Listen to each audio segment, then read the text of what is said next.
Welcome to our living laboratory, where scientists from Epcot and the U.S. Department of Agriculture are exploring innovative ways to produce bountiful harvests now and into the future.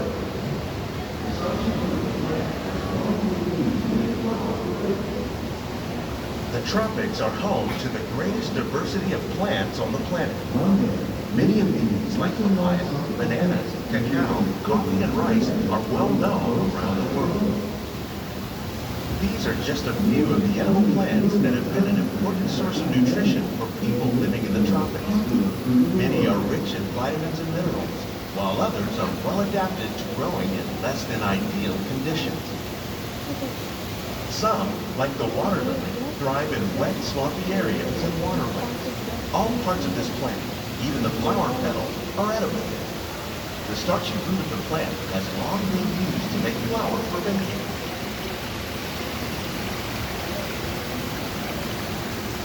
One day, many of these lesser-known tropical plants may be as important as the bananas growing on both sides of the road. More than 28 million tons of bananas are eaten annually, making it the most popular fruit in the world.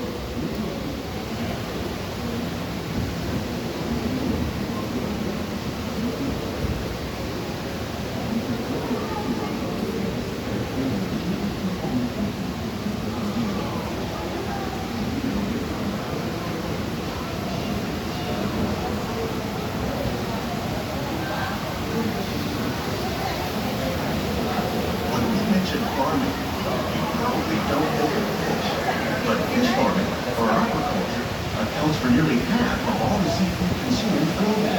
Tilapia, bass, and catfish, like the ones you see here, are three of the more popular crops raised by fish farmers. The sustainable system we're using here recycles the water in the tanks. As a result, we're able to save millions of gallons each year.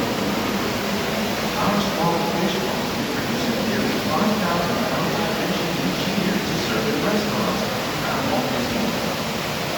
Innovations like this one can play an important role in our efforts to produce powerful harvests and still protect natural resources.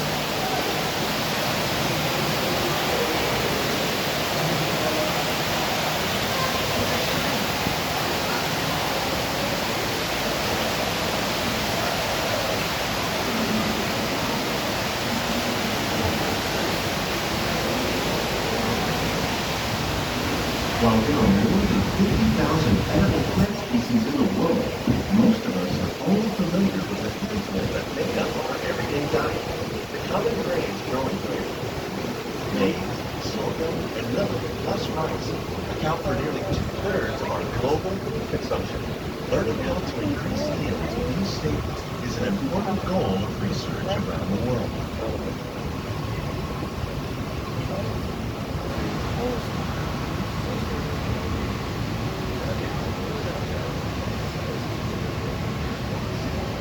These plants are definitely on their way up. Innovative growing techniques like these increase yields while more efficiently using resources like water, fertilizer, and pesticides. Another innovation at work here is our integrated pest management program. By populating our greenhouses with beneficial insects that prey on harmful pests like aphids and flies, we are significantly reducing our reliance on conventional pesticides. We're growing these crops using our nutrient film system. This technique precisely controls and recycles water and nutrients. With it, we can produce over 27,000 heads of lettuce a year in this one small area.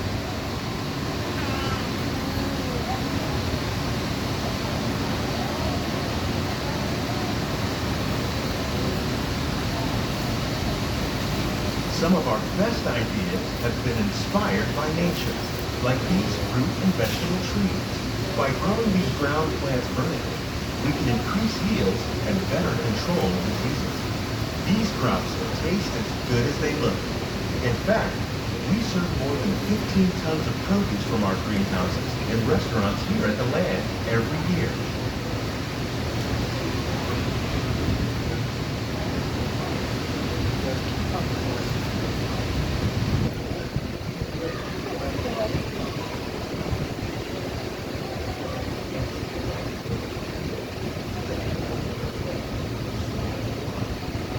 Please make sure children are fully seated at all times. Thank you. The future of agriculture may include innovative ideas like this vertical growing system.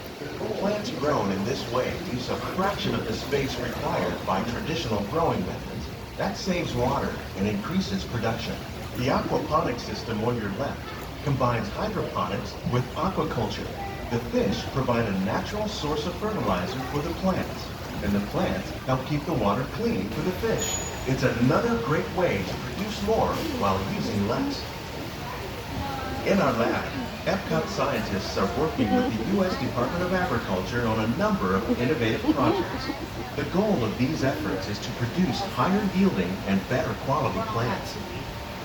These greenhouses represent just a fraction of the work being done worldwide to use aquaponics for our growing population.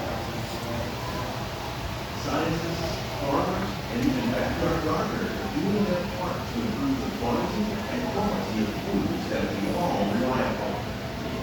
Together, we can continue to find more ways to increase food production.